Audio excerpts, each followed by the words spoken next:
din tayo sa Amang. Ako'y nagpa-blood test. Ayan, dahil ako'y magpapa-colonoscopy. Kamusta mo? Ito, meron akong fan dito na nito. Anong pangalan mo? Rochelle Lubin. Ikaw talaga siya yun? Sige, kita nyo naman, oh. Ano ba kayo, mga model ba kayo? Ito, model din. Ito, isa pang model. Anyway, so nagpakuha tayo ng lab, ng mga dugo. Ngayon, pupunta tayo ng CR. Kailangan na yun analysis for my, CP clearance. Okay, thank you. Ito, mga mababait din. Iba-ibang school. Okay, thank you. Ito tayo sa ECG. Pa-ECG tayo. Tayo sa laboratory. Dito tayo sa chest x-ray. Papa-x-ray ako. Papa-x-ray. Para sa aking clearance. Okay. Hello! Dito tayo sa Amang pa rin. X-ray. Tapos na yung aking chest x-ray. And ayan. Buti na lang. Unremarkable chest radiograph. Meaning, wala tayong sakit sa chest. Thank you. Good morning. So, salamat naman na talaga yung problema. Ganun lang talaga. Annual dapat nagpapacheck up tayo. So far, tayo, mamaya ko colonoscopy, but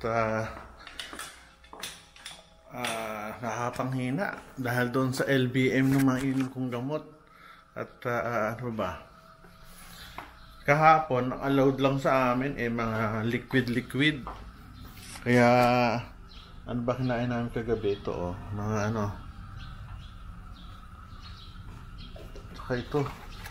Ang dami ko naubos. Ang dami ito, yogurt. Kasi dapat liquid lang. Bawal ang gulay. Meat. Kagabi, imbis na lugaw, ang ibinili ko yung kinain namin yung mami. Ano tawag dun? Mami o whatever.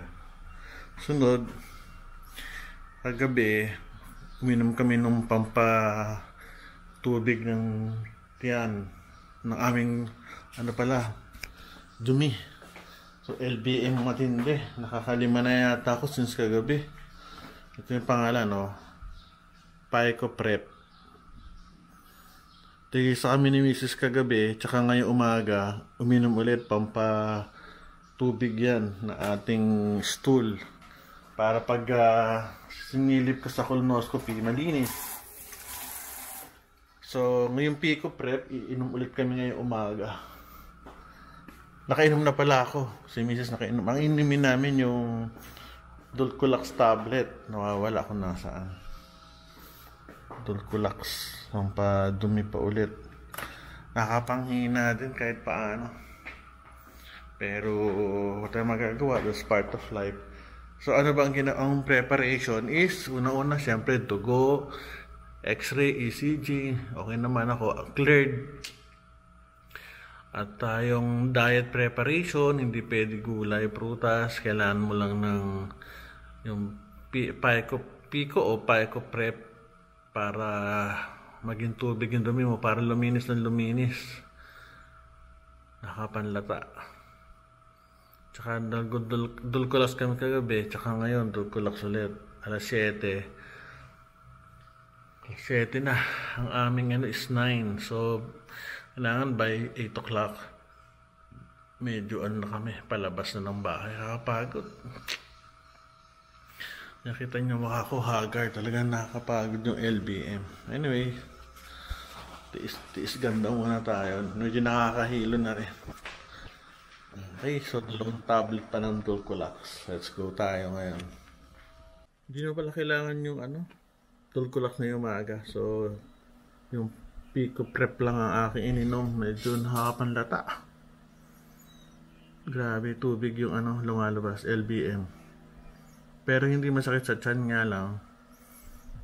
Kailangan pumunta ng CR pag naramdaman na. Yun nga lang. Hindi magagawa part of yun bowel preparation para at least kapag sinilip, wala masyadong dumi. By the way, sa ating mga 50 years old and above, sana kung magagawa natin every 10 years. Ako naman, ang last ko was when I was 50 years old. Ngayon, 58 na ako. So, hindi ko na hinintay yung 10 years. Nagpa-colonoscopy na rin ako today. Kasi ang importante kasi sa colonoscopy, kahit yung mga pre-malignant polyp na magta-transform into cancer in 5 to 10 years, at least makukuha agad, matatanggal, mababiopsy. Yung iba kasi, hindi nagpapa-colonoscopy ng regularly o hindi nagpapa-screen. Kaya pag nagkaroon ng problema sa tiyan, pagsilip, may cancer na. Ayaw natin ng gano'n. Hoping ako sana maayos ang aking colonoscopic findings. About 8 years ago, nagpa-colonoscopy ako, lumabas mga polyps, hindi siya pre-malignant. So happy naman ako. Tubular adenoma, kaya hoping sana kung meron man, gano'n din. Nga lang, lahat ng makikita ang bukol, kami ni Mrs. kaya i-biopsy, whatever. Eto spray na sana, wala. Sorry, pagod na ako, naiantok na ako sa sa kakadumi. Hirap, pero tiis lang. Doon tayo sa Malbar Hospital. Yun yung Commonwealth. Tayo sa sa endoscopy center. Morning. Well, kaya tayo dadaan emergency. Pabibilang tayo para sure. Dito sa Malvar, mayroon ding fibroscan para sa mga liver cirrhosis, fatty liver. Panik tayo sa third floor. Ay nako. Ito tayo sa taas. Gastro-hep. Yun. Okay, kami papanik na sa endoscopy center. Ay naka, third floor.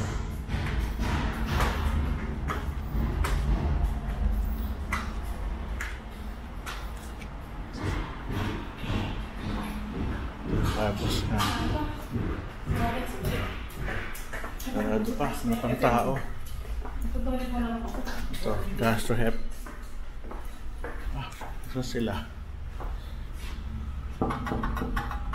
Ito sila. We're open. Nandito na tayo sa loob. Endoscopy unit ng Malbar. Tayo. Pasok tayo. So ito yan. Mga Centralitis Center. Ito yan si Doktora. Anong pintuan pala doon? Sa kayo dumaan, sige, anyway. Oo nga eh. Dito ako naghihintay kanina. Okay, ito na. This is it. Pansit. Build up na tayo. Okay, this is it. Nandito na, nakahiga tayo. Silipin na yung ating pet. Saan na yung colonoscopy na Ayun. So, sedate na po ako. It's okay. Okay, so nakahiga ako, butas yung pet. Ayun. So, yan, silipin. Nakahiga. Meron tayo si Shodogist ngayon. Kasi ito, naka-block. Oo, kasi last time, hindi sakit pala. Okay, let's go. Sedate na tayo. Game na? Lagyan akong swero. So, dito natin makikita sa TV. Okay, dito na. Napakano naman yung natin. Maliit. Gusto ko mga malaki. Para lang makapasok yung fiber optic. So, lagyan yung swero. Ay, ito ako surgeon. Ayoko na natutusok. Matakotin ho ako saan ba ito? So, ayan. So, colonoscopy later. Dok, first time. Interview ako. Ayan. Ano pa? Close lock. Diabetes meron. Tsaka meron. Pero control. Triglyceride mataas ang kaunti. Pero kailangan pa pa yan. LDL, HDL, okay. Do you snore when you're sleeping? Snore? Oo. A lot. Sabi ng misis ko, nag-snore daw, pero hindi ko nadidinig eh. Di ba na rin, siyempre, no? Ang misis lagi ang Oo, kaya maghiwalay kami ng kwarto niyan. Talaga? So baba ako sa taas siya. So, since you smoke, since you snort, maybe I'll have to insert some rubber tubing sa lungs mo mamaya to facilitate breathing lang. Kaso sa ilong ko, baka maano yung ilong? Well, I'll do it.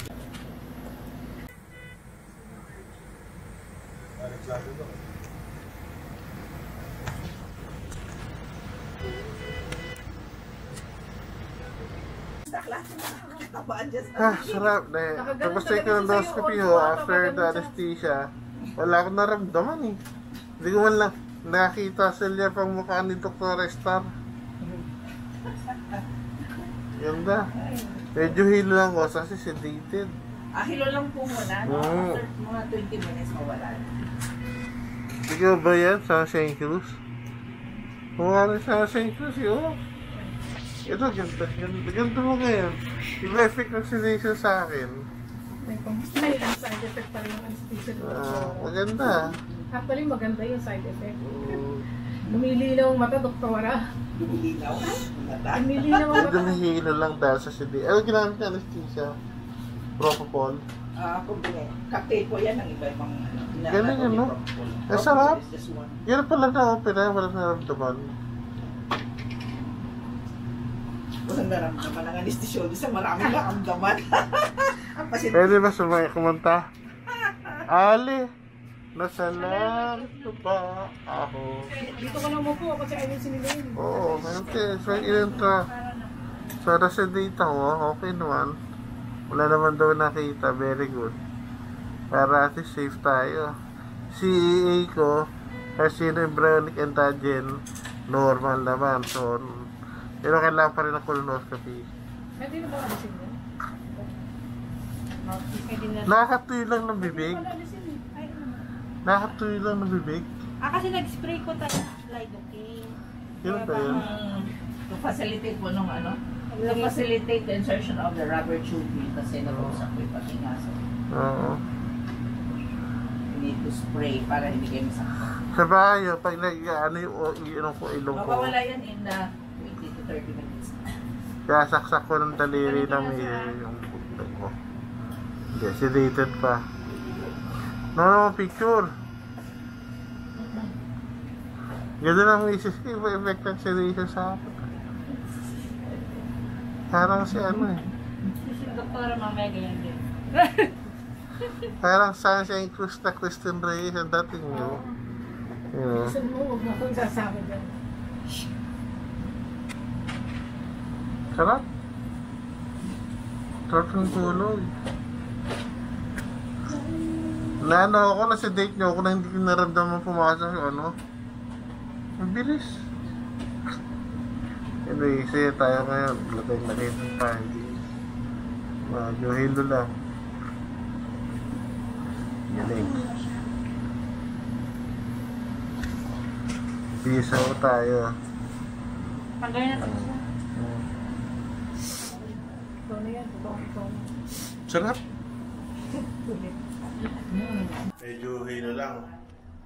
Ayun, medyo groggy. Share tayo. Palabasin yung hangin daw. Kaya kumaludumi ako. Tingnan natin. Medyo hilo pa. Pero sarap. Sarap ng tulog. Ganda ang anesthesia. Ayun ako. Higata. Yung sedation ko.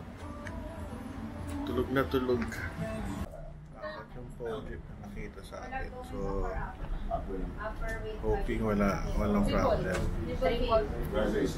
Antok pa rin. Nakuha natin yung blood test and saka yung system mo. Hindi tayo mag-decision mo. Anesthesia medyo may dryness lang ko nanto. May nilagay sa ilong ko para sa oxygen. Para pumasok ng tama oxygen during the surgery. Kasi ano, medyo hilong-hilo lang. Parang gusto mo matulog. Pauwi na. Medyo groggy ka. Anyway, kasama yung anak ko. Kasama namin yung anak ko. Si Lee nagtapos na yan. Medyo groggy. Nantok. mahirap mag-drive, baka makatulog. So, anak ko magdadrive. Pero, tingnan lang natin yung pathologic report.